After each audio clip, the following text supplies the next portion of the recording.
অপূর্ব দত্তের লেখা কবিতা দুই বাংলা। আমাদের ছিল ধুলো কাদা মাখা একখানি ছোট গ্রাম। আমাদের ছিল কাল বৈশাখী লিচু আর কালো জাম। আমাদের ছিল একখানা নদী তার পাশে স্কুল। বৈশাখ ছিল রবীন্দ্রনাথ, জ্যৈষ্ঠে নজরুল। রবীন্দ্রনাথ পৃথিবীর কবি, নেই তার সংশয়।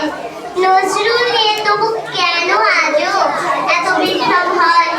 কেউ বলে তিনি এপারের কবি, ওপারের বলে কেউ। এপার ওপার তার কাছে এক, ফেরান না কাউকেও। কেউ বলে তিনি বিদ্রোহী কবি, কেউ বলে কবি ধর্মে। সাম্যবাদের পুরোহিত তিনি, মানুষের যত কর্মে। পদ্মার বুকে ঢেউ যদি জাগে, গঙ্গায় লাগে দোলা। মন্দিরই বলো মসজিদই বলো, তার কাছে সবই খোলা।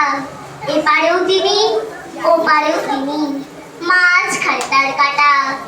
একসাথে তাকে প্রণাম জানাতে বাড়িয়ে রয়েছি পাটা।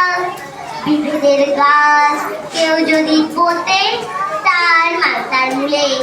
দুই বাংলাকে এক করে দাও রবীন্দ্র নজরুলে। নমস্কার।